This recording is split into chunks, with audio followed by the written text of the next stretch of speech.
Welcome to Inside Communications. I'm your host, Mike Bako. Today we're joined by Karl Vontz as we go inside this year's CLIO Healthcare Awards. Coming up next on Inside Communications.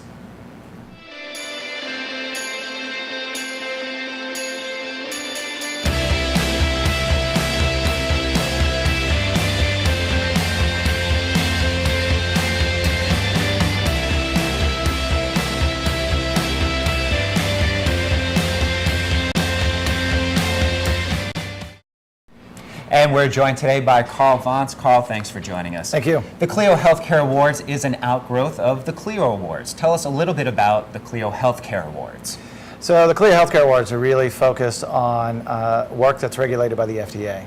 So one of the things that we realized in the CLIO Awards is that we were getting some advertising from the healthcare industry, but it wasn't winning. And a lot of the judges that we talked to really didn't understand the constraints that the FDA imposes upon healthcare advertising. So we really saw a need to break that out as a separate event and allow the healthcare creatives really to show their chops. Essentially, you know, if everybody is subjected to the same regulations, which definitely have an impact on the creativity that they can display, if they're subjected to the same regulations, then we can look at it and say, okay, well now who's the most creative? So there is that leveling of the playing field, that they're not two different markets. Everyone is under those same FDA registrations and regulations.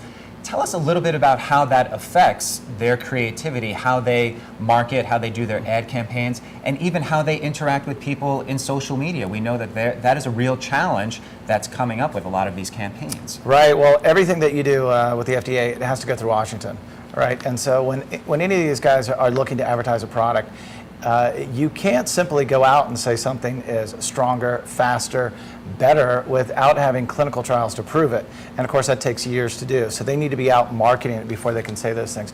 So they have to be really careful. So I think a lot of times what you see as a consumer when you're at home and you're watching these watching the TV commercials and something comes on and it really doesn't tell you what the drug does. And it just says, if you think you're having a problem, talk to your doctor. Which of course leads a lot of people to go, oh my God, I think I have that problem, I should talk to my doctor. But it really does take away the ability to do some of the more creative things. And what we found is whenever healthcare ads are entered into the regular CLIO Awards, we see the consumer judges that would work on accounts like Gatorade or Nike confused as to why the ads aren't more creative and saying things that could sell the drug better. What they don't realize is how stringent those regulations are.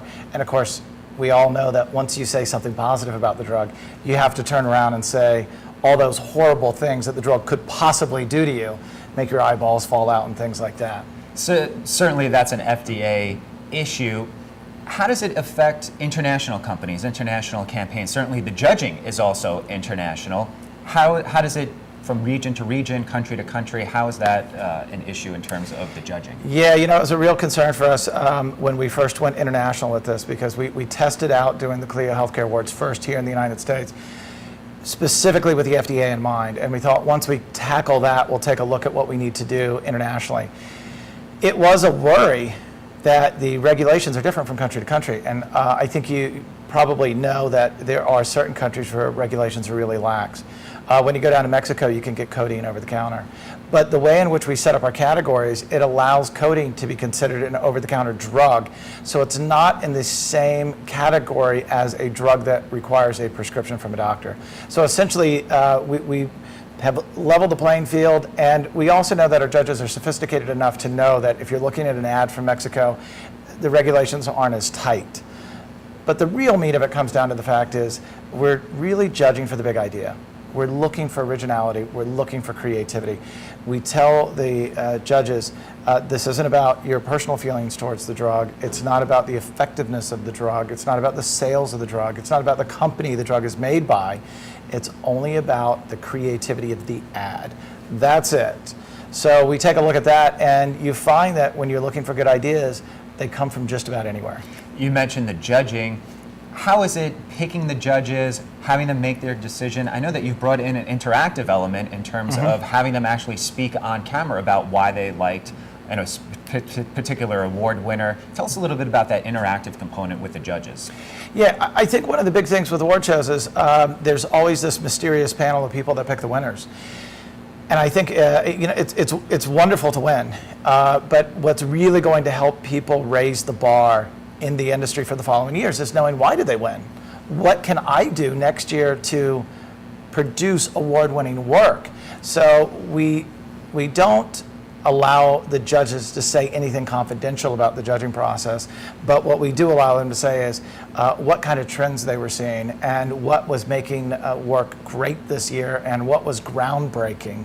And then that kind of feedback goes back into the industry, and then the industry can say, this is the kind of thing that we need to be doing in the future. What are some of those groundbreaking, pushing the envelope campaigns that you've seen over the last few years? Have you seen a lot of pushing the envelope in the last few years? Yeah, it was our very first CLIO Healthcare Award 3 years ago. There was an ad for Ambien. I don't know if you remember it, but it had this crazy rooster that would show up in your bedroom in the middle of the night, and it would crank call you from a public payphone. And there was nothing to say what the drug was. It just basically said, if you're having trouble sleeping through the night, go to www.silenceyourrooster.com. It was the very first ad that did not mention the drug's name. The website was very unpharma. It was a teaser ad to drive people to the website, and therefore they did not have to repeat all those FDA requirements saying that it could possibly cause all these negative side effects. And so for regular CLIO, which it was entered into, it was shortlisted because it was a humorous commercial. But it did not win an actual statue. Whereas with CLIO Healthcare, it won a grand award. And the reason it did, because it was so original. It was the first time someone had figured out, we don't have to say what the drug is, and then we don't have to say all those horrible side effects. And of course, what we saw the following year, we probably got 20 entries that did exactly that. They had broken the mold. So the following year, we did not award those pieces coming in because they weren't original at that point. So there's a fine line between being groundbreaking and breaking that mold and just being a copycat. That's right. I frequently tell people, this isn't a hard and fast rule. The judges ultimately will make the decision of what they think is great work. But what I tell people, if it is a good idea with great execution, it can win a bronze. If it is a great idea with great execution, it can win a silver. But to win a gold, it really has to be a great idea with a great execution. Speaking of great ideas, there's going to be a Lifetime Achievement Award at Yes. this year's awards. Tell us a little bit about that. Who's the recipient, and what is it about them that's sort of broken the mold and gotten to this place where they are getting this award? Right. Well, it's something that we've done for CLIO many years, and the audience really seems to like it, that we take somebody that's iconic in the industry and somebody that's really done a lot of groundbreaking work. For CLIO this year, we did it for Joe Pytka. Joe Pytka is a guy that's produced over 5,000 television commercials. And he's the one that did the famous McDonald's commercial with Larry Bird and Michael Jordan. Sure, playing horse, and yeah, it's still remember it from 1992. Yeah. And he's done a lot of those, right? So the industry, really came out to support him in that. And so we wanted to do the same thing for healthcare. So the first 2 years that we did the Healthcare Awards, we felt like we didn't know the industry well enough, and the industry didn't know us well enough to actually pick a lifetime winner. But now in our third year, we really feel like we have a much better handle. So our first recipient this year is the Global Chief Creative Officer of GSW Worldwide, Bruce Rook. And he has just done some really fantastic work for GSW, and in person is a really funny guy. And he's been on a jury before, and we thought it was really appropriate to award it for Bruce. What are some of the changes, the improvements that you've made? You mentioned this is now the third year that you're doing this. You're actually going to be hosting this year as well. Yes. What are some of the changes that you've seen just in terms of the production of the show over the last 3 years? The very first thing that people told me when we were going into the space, I made a lot of phone calls out into the healthcare advertising industry, and I asked people, what do you want out of an award show? And the very first thing that they said is, well, whatever you do not make it a sit-down, long award show, and please do not make it formal. And what we found was, unlike CLIO, healthcare advertising is closely tied to the pharma industry, and the pharma industry is very conservative. So these guys are very accustomed to doing suit and tie events, and yet that can sometimes be seen as hindering the creative process. And what the healthcare guys really want to be seen as, they want to be seen as creative people. So the very first year we decided, well, we're not going to do a party. It's not going to, we're not going to do an award show. We're going to do a party where we honor all of the winners. And rather than having a dress code, we're going to do the opposite. And we're going to ask people to dress a little bit more creatively.